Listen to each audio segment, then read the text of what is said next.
बहुत सारी चीजें, और अब तो काफी कुछ जो बड़े अनाउंसमेंट्स हैं वो आ गए हैं। कुछ खास टैक्स की दरों में कोई भी बदलाव नहीं है, तो एक वो एलिमेंट है जहाँ पे उम्मीद थी मिडिल क्लास को खासकर रहती है, सैलरी तबके को रहती है, तो उनके लिए अभी तक कोई ऐसा कोई ऐलान नहीं है।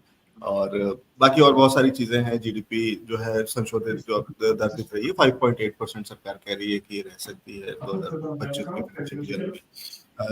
वित्तीय घाटा जीडीपी का 5.1% रहने का अनुमान है, और बहुत सारी और चीजें आ रही हैं, लेकिन इसको आम आदमी के हिसाब से समझते हैं, क्योंकि ये बहुत सारे आंकड़े हैं जो कि नॉर्मली लोगों के ऊपर से जाते हैं। एक एक करके समझने की कोशिश करेंगे, और अब तक के जो भी अनाउंसमेंट्स आए हैं उनको डिकोड करने की कोशिश करेंगे। और इसके लिए हमारे साथ में है मेहमान, एक्सपर्ट्स हैं। ये वो लोग हैं जो देश के जाने माने नाम हैं, जिन्होंने बहुत सालों से बाजार के अंदर में, फाइनेंशियल सेक्टर के अंदर में, इकोनॉमिक्स के अंदर में काम किया है, पढ़ाई करी है, तो ये बहुत अच्छे से समझते हैं, इन आंकड़ों का मतलब समझते हैं। क्योंकि वो समझना जरूरी है, क्योंकि हमारे लिए ये आंकड़े, जो हमारे दर्शक हैं वो ज्यादातर युवा वर्ग है, उनको ये नंबर्स तो ऊपर से जाते हैं, ये सारे जर्गन्स तो ऊपर से जाते हैं। मतलब क्या है, असर क्या होने वाला, ये बताइए। कि वही जो अभी अंकुर जी बहुत अच्छे से कह रहे थे कि हमारे घर का बजट पे इसका क्या असर पड़ने वाला है, मेरे पॉकेट, मेरे वॉलेट पे क्या असर होगा, वो बताइए। मुद्दे की बात वो है। शुरुआत कर रहे हैं स्नेहा जी से। स्नेहा जी, एक तो एक्सपेक्टेशंस क्या थी, और अभी तक का जो अनाउंसमेंट्स आए हैं उससे किस तरीके का आपका फर्स्ट रिएक्शन है for this budget? So expectations तो बजट से सबड्यूड ही थी। मतलब अगर देखने जाए तो इंफ्रा पे जो फोकस है वो पुश बनाए रखा है बजट ने। इंफ्रा पे बहुत फोकस है, एंड दैट अनाउंसमेंट्स की जो जो अनाउंसमेंट्स है इंफ्रा रिगार्डिंग, जैसे फ्रेट कॉरिडोर है, या रेलवेज पे जो फोकस है, इवन एनर्जी पे जो फोकस है, और ट्रैवल। सो ये सब समवेयर इंफ्रा पे जो पुश एक्सपेक्टेड था वो चल रहा है। ये बजट में भी यही एक्सपेक्टेड है। चार मेन थीम्स है जिसपे हमें पुश लगा है थ्रू द बजट। अभी अभी तक जो अनाउंसमेंट्स हुए हैं, एक है यूथ पे, जो बहुत एक बड़ा फोकस है। जिस तरह यूथ पे फोकस किया गया है जो टेक savvy है।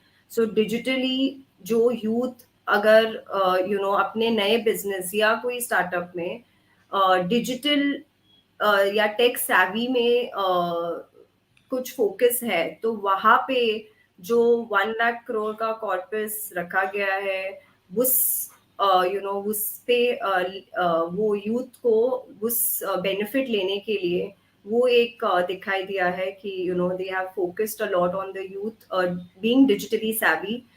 Second is of course on poor, and raising the subsidy for and to help consumption within the poor people. Third, हमने देखा है एक और चीज जो एक्सपेक्टेड भी था, a lot on women.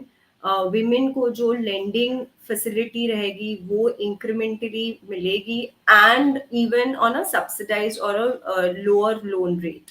And fourth, of course, we have seen on farmers, which was also expected, जहाँ पे we could see some easing on MSPs as well. So somewhere the budget, the way we expected, has come out. And also one more point on private capex.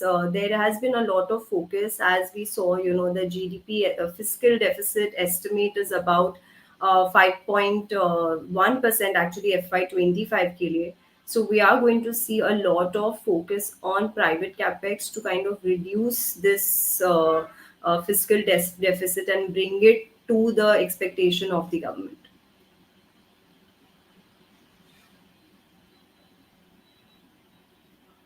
Sir आपका mic mute है, एक बार unmute कर लीजिए। बहुत सारी चीजें, बहुत सारी बढ़िया जानकारी, बहुत सारी चीजें समझने की कोशिश हम ये कर रहे हैं। यूथ के लिए क्या है, महिलाओं के लिए क्या है। और स्नेहा जी, आप तो वेल्थ सेक्टर से भी जुड़ी हुई हैं। कोई खास अनाउंसमेंट इस तरीके का नहीं आया, लेकिन खबरें अभी हाल ही में या कल जिस तरीके से आरबीआई ने जिस तरीके का एक्शन लिया है पेटीएम के रिगार्डिंग, तो वो सबको देखते हुए सरकार से कुछ उम्मीदें हैं, या कोई रिलीफ, या कोई ऐसी चीज जहां पे आपको लगता है कि फाइनेंशियल सेक्टर को कुछ मिलना चाहिए, हमें को भी कुछ मिल सकता है? फाइनेंशियल सेक्टर में उम्मीद in terms of benefit, savings of course we will see increase, and we have seen good policies around all these infrastructure etc, which will in turn capital markets को तो affect करते ही है. तो financial sector per se, I'm not let's see, we'll wait and watch. But in terms of capital markets, it does help, and that I think in turn will help people in the financial sector, of course. जी, ठीक. एक बार लोकेश जी से view